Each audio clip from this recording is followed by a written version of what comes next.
Benjamin Impossible. Chapter 23. Plan B. Benjamin walked in front of the team of scientists with a clipboard in his hands. "Okay, team," he said. "I have a plan for taking down Dr. Glockenspiel's submarine, but we need to assemble some equipment."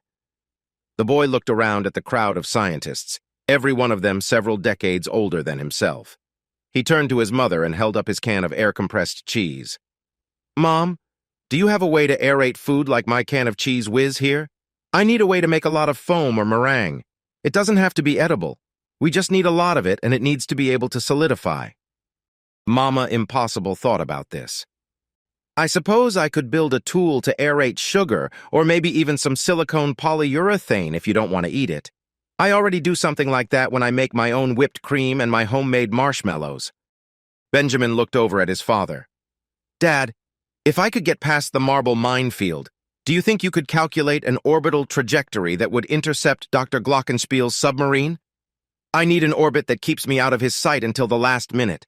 I'd prefer an approach vector with the sun at my back, or possibly an intercept from a higher orbit that he wouldn't expect."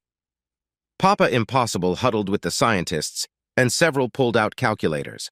After a few minutes, they came back with an answer. "Yes, it can be done. It won't be a stable orbit, however. If you miss the submarine, you'll fly off into space, and it will be difficult to return to Earth without a ton of rocket fuel." Admiral Sandbar looked back and forth during this conversation. "What's going on here? What are you going on about?" Benjamin grinned. "I'm going to make a spacecraft to get me past the marble minefield. Then I plan on flying this spacecraft to Glockenspiel and boarding his submarine." The Admiral laughed. "Preposterous. We don't have the resources to make a spacecraft. You'll need a reinforced rocket to get through those killer marbles. A rocket-powered tank might work, but we don't have one." Benjamin shrugged. "I'll just use hyperhelium to get through the minefield." The Admiral snorted. "Hyperhelium? Where are you going to get enough of that levitating gas? We barely have enough to keep this little boat afloat, much less launch an armored tank into space." Benjamin shook his head. "Admiral Sandbar, you are thinking like a military man. The solution is not to create a tough, strong spaceship. The solution is to create a soft, weak spaceship. Let me demonstrate." Benjamin wandered into the kitchen and came back with a drinking glass and a small throw pillow that had fallen off his mother's lost couch. He placed these objects on the dinner table and held up 2 glass marbles he had saved. He stepped back a few paces and pointed toward the table. "Gentlemen, what you see before you are 2 objects. The glass mug is heavy and relatively strong, but it breaks easily." With these words, Benjamin flung his arm out and threw one of the marbles at the drinking glass. His aim was true, and the marble struck the vessel, shattering it into pieces as it careened off the table. "Benjamin Impossible," his mother warned. "Was that necessary? That was your father's favorite beer mug." "Sorry, Dad," Benjamin answered contritely. The boy looked around at the staring men. "Admiral Sandbar is partly correct. To withstand bombardment by space marbles, we would need an incredibly strong vessel. Dr. Glockenspiel's submarine is designed to withstand the pressures of the deep ocean. His submarine's hull is composed of steel that is at least 5 inches thick. Even if we could build a comparable vessel or find a tank, we don't have enough hyperhelium gas to float such a heavy object into orbit."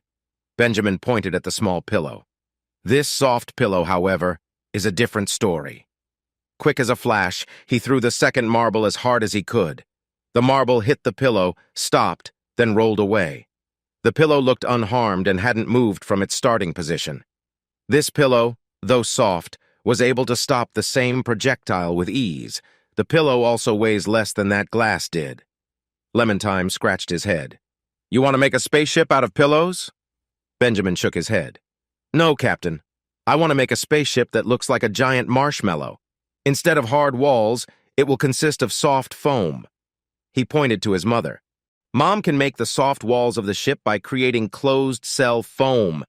Imagine a marshmallow, but instead of microscopic pockets of air inside, the marshmallow contains pockets of hyperhelium and can float." Benjamin grinned and looked around. "The very walls of the ship will lift us into space.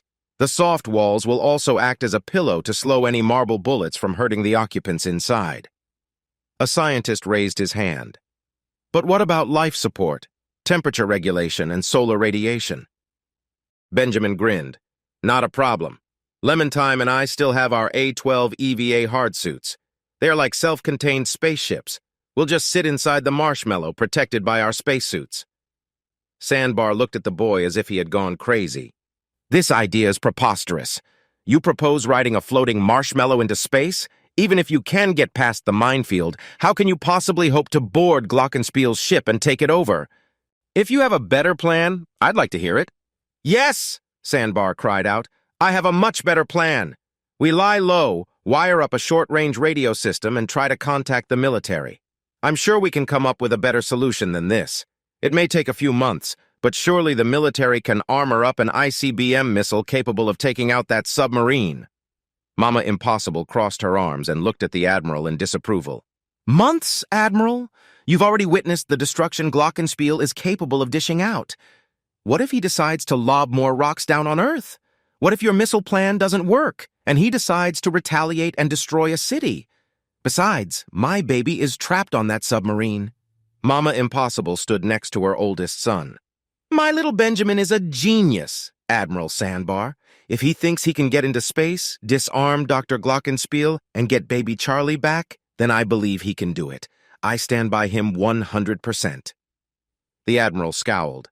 I admire your confidence in your son, ma'am, but I think this child is deranged. I am also the senior government officer on this ship, and I demand we forget this plan and fly to Washington. Papa Impossible stood up. I'm afraid that isn't acceptable, Admiral Sandbar. I agree with my wife. Also, I am the captain of this ship, and that makes me the highest-ranking officer. I am in charge here. Sandbar scowled. I am a decorated admiral, and you have to do what I say. Papa Impossible was not impressed. Why is that? I am a civilian. You cannot order me to do anything, not unless Congress or the President have declared martial law. The Admiral growled and looked over at Lemon-Time. Captain, you are a military officer. Please arrest Professor Impossible and take command of this ship. Lemon-Time looked worried. Sir, I'm afraid I can't do that either. I am a captain in the Air Force, and you are an admiral in the Navy.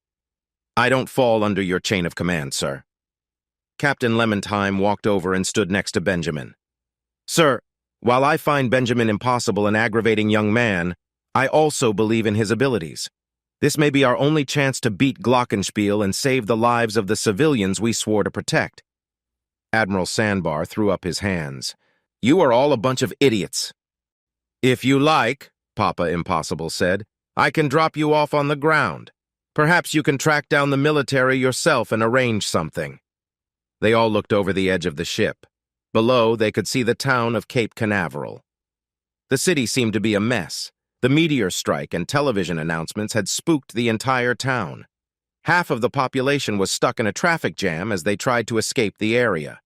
The remaining citizens seemed to be on a looting spree. Fires were popping up all over the city, and they could hear the distant wails of fire engines and police sirens blaring up to them. Oh, I'm not going down there, the Admiral said sullenly, crossing his arms. That would be suicide. Benjamin grinned, then looked around.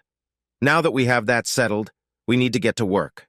Mom, you work on creating that marshmallow foam. Use some of the scientists and write down any ingredients you might need. Dad, can you fly the ship over to the Cape Canaveral Mall? We need to get supplies. Supplies? Professor Impossible asked, his eyes wide with surprise. Sure, Benjamin answered with a wicked grin. We need to buy some gear if we expect to take over a submarine and get baby Charlie back. You've reached the end of Chapter 23. Please like this video or leave a comment. Then, continue to Chapter 24, Away Team.